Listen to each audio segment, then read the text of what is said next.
Asante, shukrani sana. Swali letu lingine anasema asalamu alaykum wa rahmatullahi wa barakatuhu. Anasema mdogo wangu anazuiliwa na mumewe kwenda hospitali kutibiwa, wakati yeye huyo mumewe hana uwezo wa kumpeleka, na mimi ndio nimeamua kumsaidia mdogo wangu aende hospitali, kwani hali yake inadhoofika kila siku. Je, naweza kuchukua hatua gani juu ya hili? Na shemu hataki hata kunisikiliza.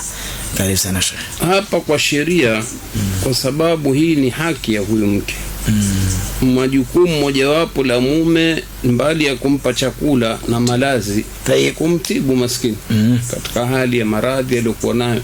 Sasa kweli wewe huwezi, lakini mbona akija ndugu yake akitaka kumtibu wewe hutaki? Kuna nini? Kulikoni? Sasa sheria ya Kiislamu achukuliwa kwa nguvu huyu akaenda akatibiwa.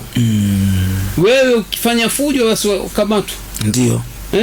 Kwa sheria ya Kiislamu utafanywa taazir kabisa, bakora ikiwezekana. Kwa nini? Kwa sababu sisi tumeambiwa tuishi na wake zetu kwa wema. Mwenyezi Mungu anasema waashiruhunna bil ma'ruf, ishini nao kwa wema hawa watu.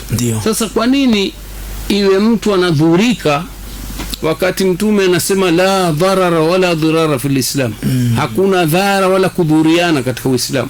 Wewe mtu mkeo mgonjwa ambaye ndio msaidizi wako na ende kupa starehe, au mwacha kumshughulikia, aje mtu kumsaidia pia utaki. Sasa hii unsuru akhaka dhaliman au madhluma ina maana gani?